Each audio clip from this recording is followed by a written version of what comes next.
In all their wisdom, Moza have sent us a mBooster active pedal.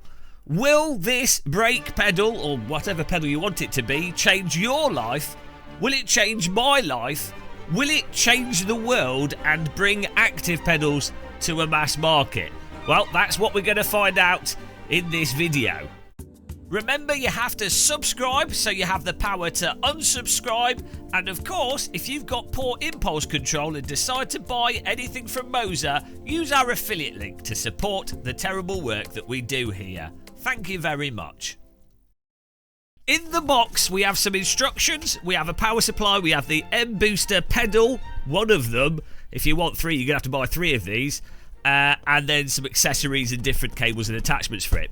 Let's unveil the pedal here. Absolute mega hefters. Super solid. Really nice solid metal base on it. Really nice finish to it. At face value, it has a very pleasing heft, shape and feel to it. Unfortunately, this is going to be bolted to your sim rig, so that's pretty much irrelevant, really. On the actual base itself here, you see we have the inputs where you can put the, we've got the power input, but then you've also got the other components like the base and the clutch, so you can feed them into this or connect this to your base. And then on the other side, we have the USB and a throttle, so that helps you remove or reduce the amount of cables you have on your sim rig by just using the cables passed through the different pedals. But super solid. Really weighty. Quite a nice finish to it. It's got a pivot point. When you push it, you can see the back of it moves very slightly. So that allows the pedal to go into it straight, I imagine, with the different angles. Mounting holes. We have 4 here, 2 at the front, and there's 2 here. These 2 are drilled, so they've got threads in them. So that might be useful if you're going to attach it one way or the other way. But you've got these 2 here and these 2 at the back, which are just standard holes. So I can imagine mounting this to any T-slot solution shouldn't be a problem, and probably many pedal trays you could probably work something out. But it is super long. It is a very, very long pedal. But let's get it on the rig and let's see what it's like to actually use. Now that you can get 3 of these and use them for all your pedals, I think most people will be using it as a brake pedal, at least initially. So we took off our previous House in Vale pedal and slapped the mBooster pedal in its place. We just bolted it down on the front, and the mBooster pedal is so rock solid, it was absolutely happy with that. If you've already got Moza pedals, there is a specific mounting plate you can get, and of course if you've got a T-slot rig, you could just adjust that to fit the pedal. I would have liked more holes in the mounting plate on the mBooster pedal to give more options, but it went on the rig super solid. The only thing you really need to be aware of is that these active pedals are much longer than your standard pedals. Upon plugging the pedal into the power, it does a little pedal dance, which is a bit disturbing, but also reassuring because it means the pedal's not broken. Now there's 2 Allen keys on the pedal face of the mBooster, allowing you to tilt the pedal back from vertical to slightly reclined, giving you quite a bit of adjustability, allowing you to make sure that your foot is nice and comfortable on the pedal. You can't adjust the height of it, and there's no holes on the pedal face for you to be able to rotate the pedal or do really crazy custom stuff with the pedal face. Also, there is a load cell in the pedal that then feeds back into the mBooster, so the amount of modifications that you can do with this might be somewhat limited, especially those of you that like to rotate your pedal side on or really drastically change the height of the pedal. Lastly, when it comes to setup, you can plug the pedal directly into your PC without any other Moza products via a USB cable into your PC, or if you've got a Moza wheelbase, you can plug the pedal into the wheelbase, allowing you to reduce the number of USB cables needed. In both scenarios, you then use the Moza Pithouse software to update the pedal and get the most out of it with the latest firmware, but also to actually mess around with the pedal and control its settings. And with it being an active pedal with almost infinite amounts of options, you're going to get quite familiar with this software.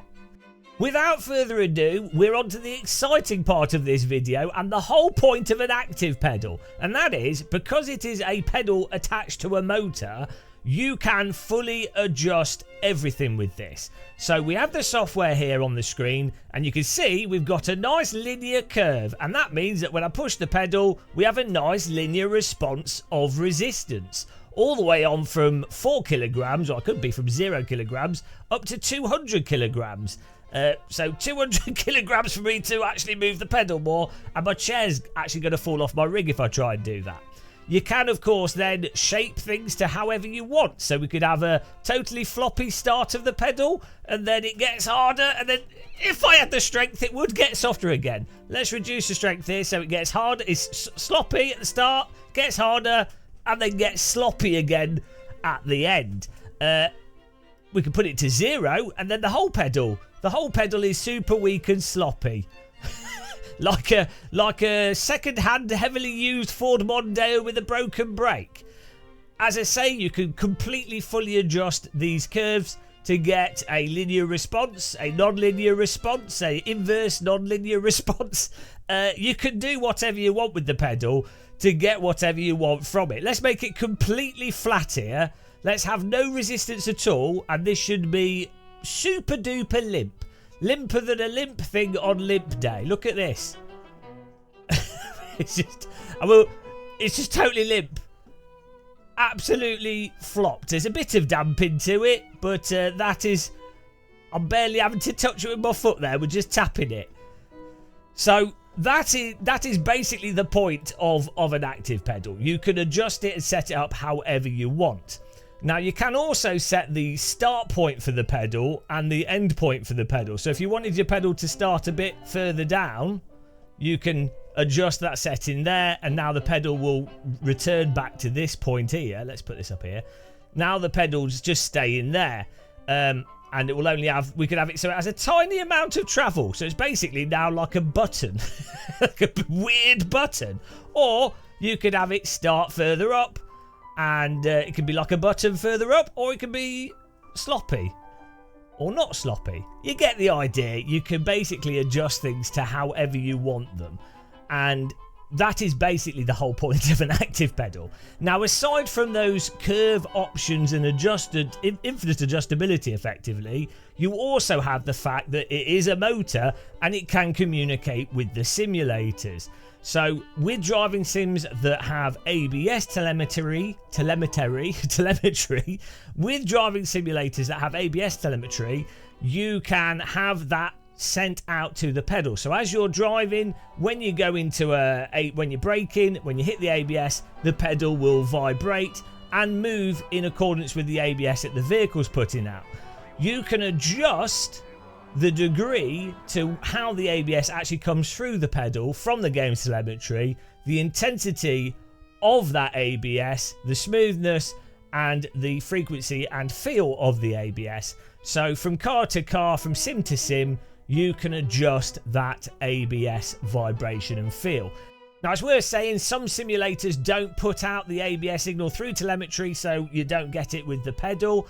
LMU, for example, at the moment it doesn't come through the pedal, but iRacing, AC, ACC, a whole bunch of other simulators do put it through the pedal, and depending on the quality of the ABS simulation in those sims, that also impacts how good that component feels through the pedal. Now, I would argue a real race car shouldn't have ABS, but if you're someone that likes concrete sledges, otherwise known as GT3 cars, then having that ABS through the pedal and it being quite deep, and rather than it being a sort of tacky vibration and more of like a throb, it does add a lot to the immersion, and it does make it easier for you to choose how much you're driving onto the ABS in the given racing simulator.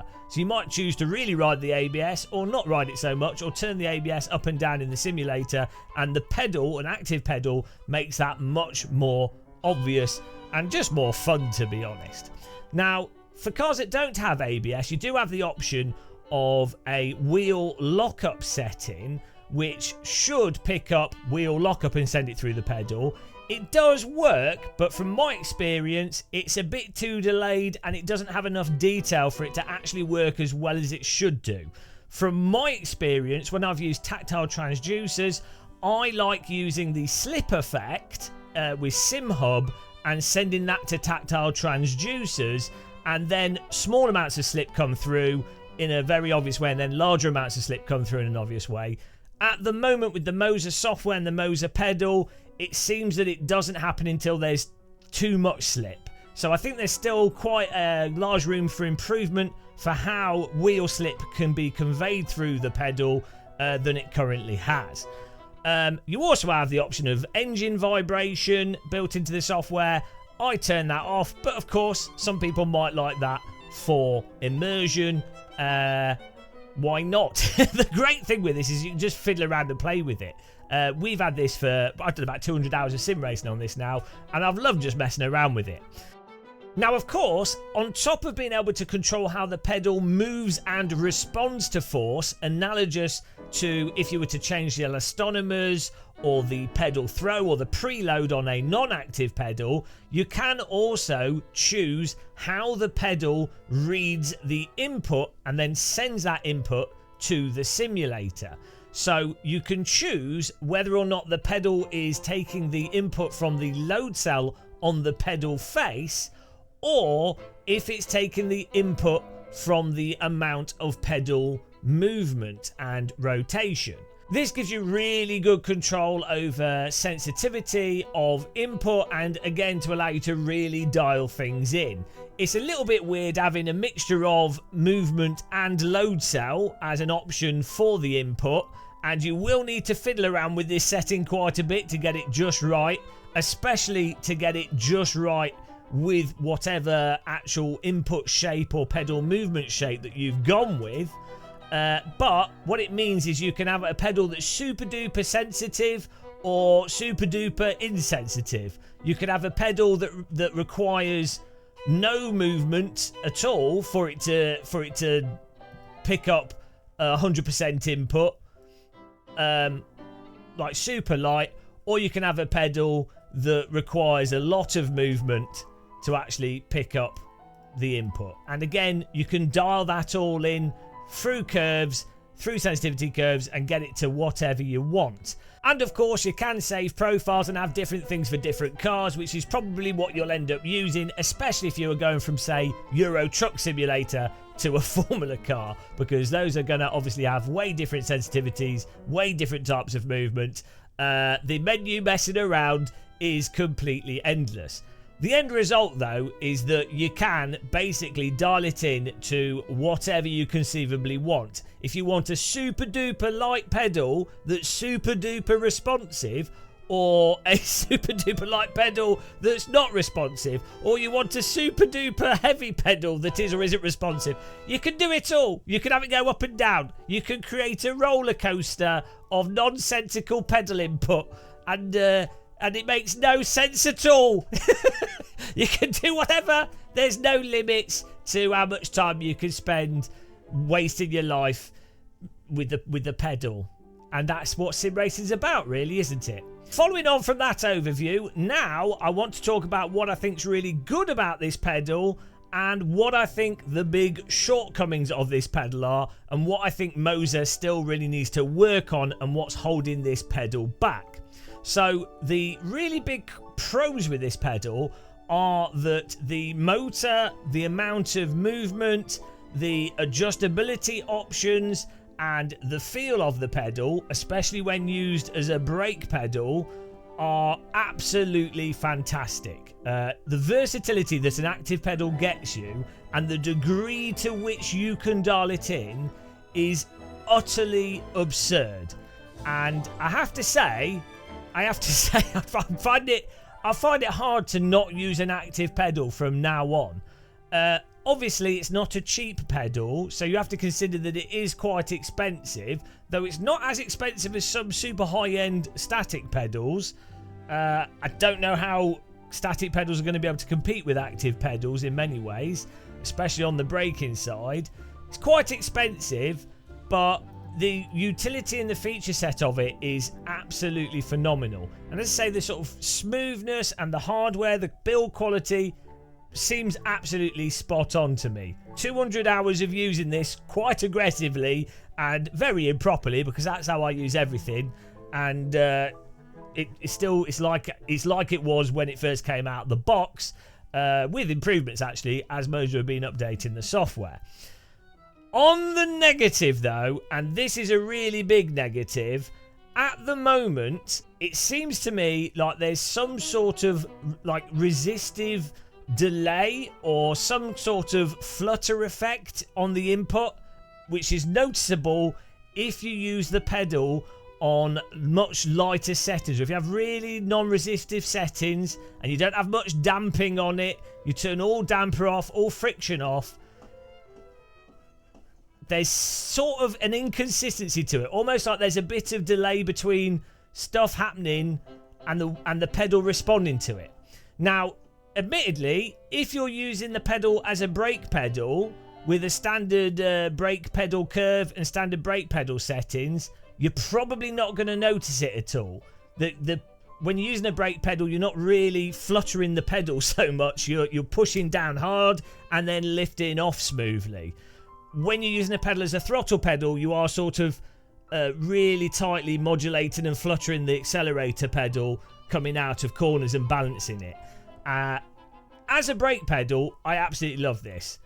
But as a throttle pedal, it doesn't cut it. At least with the version that I've got at the moment, the feel of the pedal just doesn't beat out a smooth, standard, static throttle pedal. So whatever's going on there, at least on my system, having tried it on the wheelbase and plugged directly into USB, there is some kind of like response delay to the motor and what's going on there.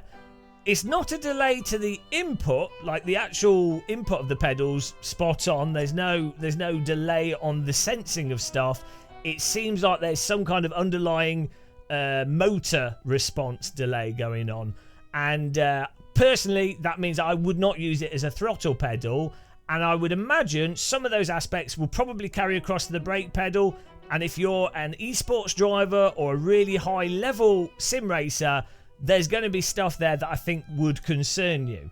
For me, as the type of sim racer that I am, a sort of, in reality, okay, we did get 5k I rating, obviously a sim racing god, but in reality, I'm more of a sort of 3.5 at best 4k I rating driver, you know, with sort of a 7/10 to a second and a half off the pace. For me, it's fine as a brake pedal, but I think it's a big issue at the moment that I think Moza really need to address, and hopefully they will address with future firmware updates. I would also say as well, a big con is the wheel lockup setting.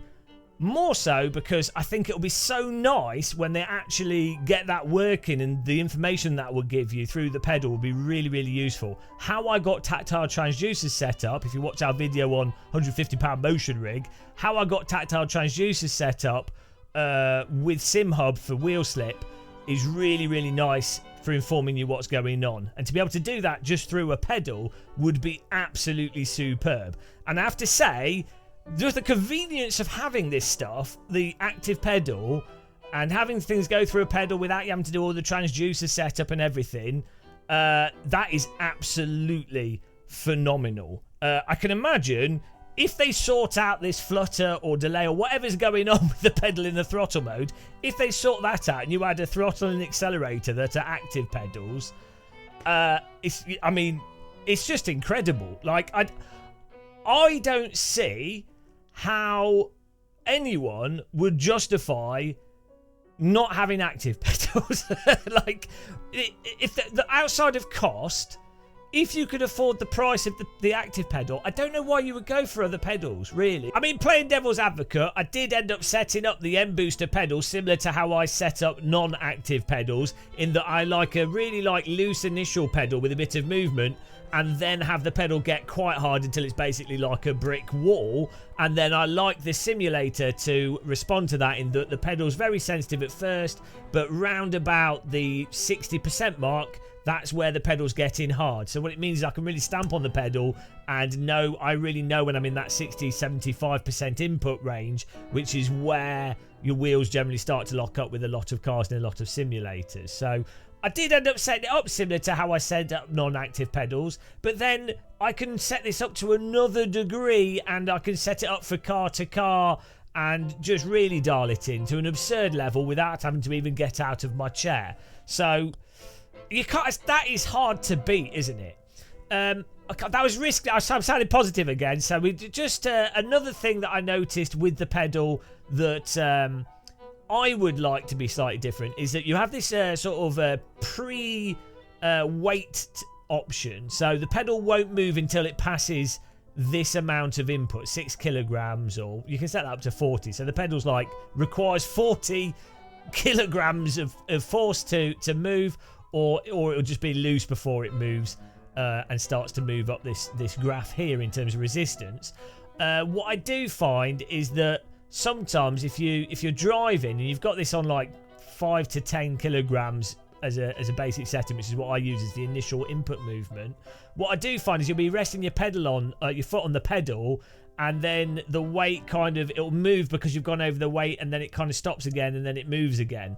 That will depend entirely on the type of input you've got here and as to how much this resistance comes in, and it'll also entirely depend on the overall strength that you're using, the maximum amount of resistance, and how you set that up. But I think again, there's some stuff going on with the active pedal that I think just needs dialing in and tweaking a bit, like that very initial load into input and the sensing of input at the very beginning could do with tweaking on the firmware side. And actually on that note, it's worth also saying, if you're someone that likes a very sensitive pedal or very sensitive load cell, there is like an inherent probably like a kilogram dead zone to the load cell that's on the pedal. Now you can negate that by using the movement to sense the input, the pedal movement, and because this doesn't work like a potentiometer or a load cell, it's kind of both at the same time. That load cell dead zone doesn't really matter, like it doesn't actually affect things at the end of the day. But I think it would be nice if you could be 100% load cell, no movement, and just the slightest of touch, it would pick up the input. I would imagine the vast majority of people that wouldn't actually affect, because most people I know like a much heavier brake than me, and given the ranges of this going up to 200 kilograms and the sensitivity going up to 200 kilograms, most people are going to be well over sort of 20, 30, 40 kilograms at the start, rather than using like 1 kilogram at the beginning. I personally like to have very sensitive brake pedals, especially in this sim rig where I can't get my legs up and the whole position of this sim rig. I really like a light load cell, very sensitive pedal. Also, if you're doing 12 hours of live streaming and driving, your knees are going to hate you if you start having 30 plus kilogram braking all the time. Try it and you'll find out. I have found out, and it's not good.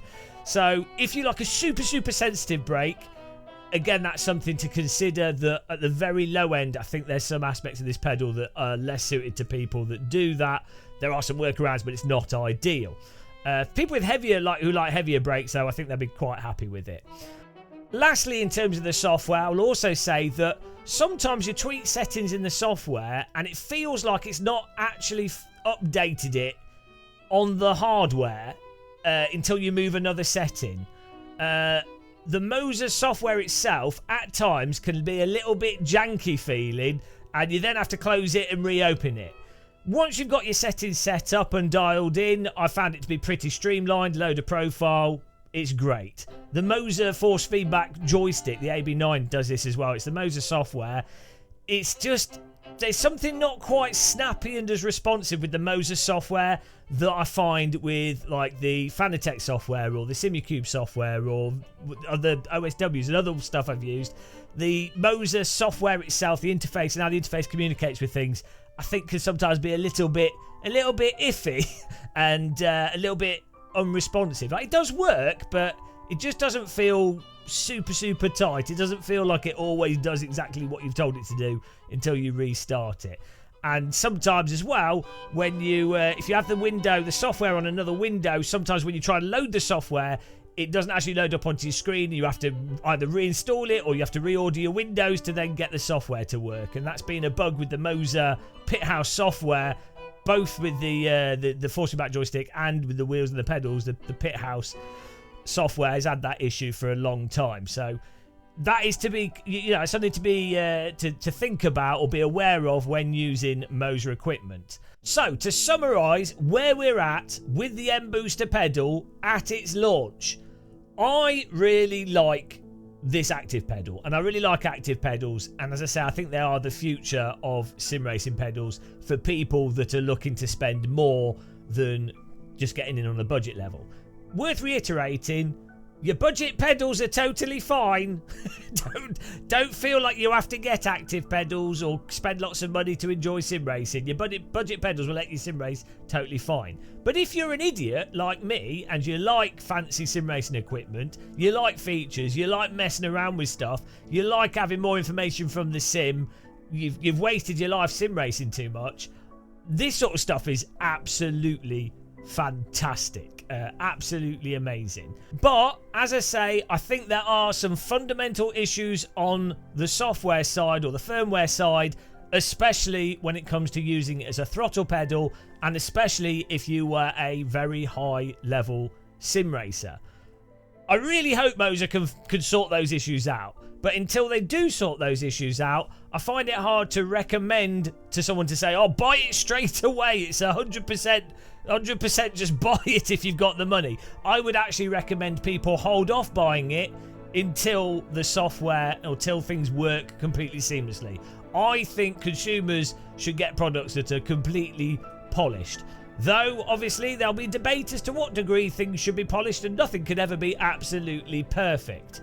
But I just think it's important for you to keep that in mind.